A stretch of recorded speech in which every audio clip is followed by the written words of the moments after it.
With head coach Mike Houston, day 3 of practice and the first day of pads, and I'll tell you what, you guys, really had to battle the weather a little bit of rain, snow out there, but just talk about the first day of pads overall.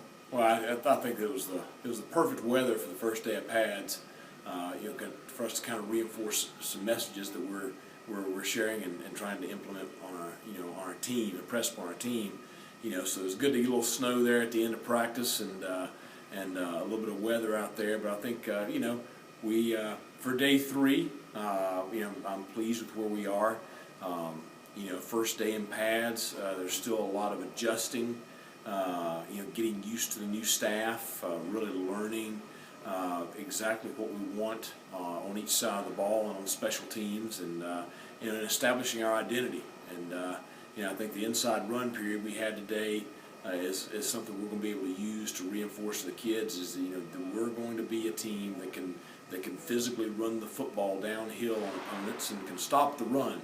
And so that drill is a really important drill for us, and it was great to have that kind of nasty weather out there to go along with the drill.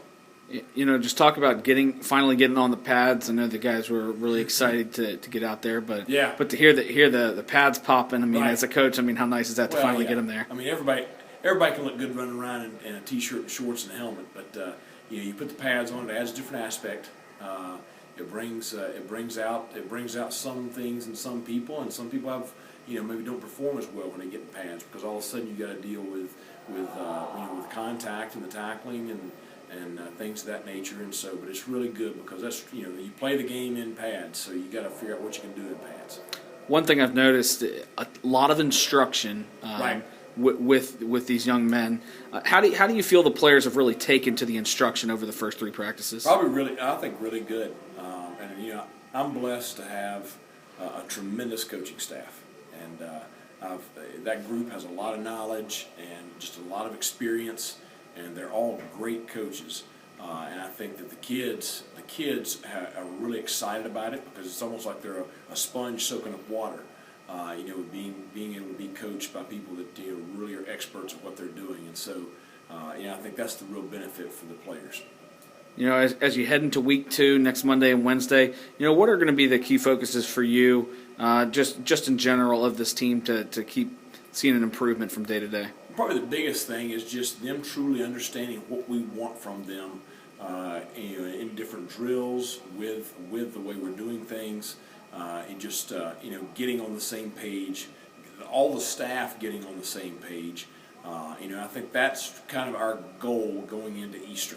We've got 2 practices next week, so if we can be at that point when we go into Easter, then it leaves us with the bulk of our spring after Easter, where we can truly start figuring out exactly who we are. So just getting on the same page next week. And finally, with the snow and everything you battled today, it kind of felt like playoff weather. We talked about that at the end of practice. Yeah, how important is it, you think, for this team to kind of be kind of battle ready for this kind of temperature, this kind of weather? Should the Dukes be playing December, January next year? Well, that's the thing I've talked to them about. Is I don't care if you're talking about the playoffs or late in the regular season. Teams that are going to win championships have to be able to play at a high level in that kind of weather, because last time I checked, me or anybody else can control the weather. So you've got to be able to function no matter what it is. So that was kind of a way to reinforce our point at the end of practice of, there's a different brand of football that wins early in the season versus late in the season, and so we've got to evolve, from what we maybe have been to what we want to be, and so and that's what the kids want too. So I think that's going to be an easy deal for them. But I thought that was just very fitting for us to have that weather today on the first day of pads.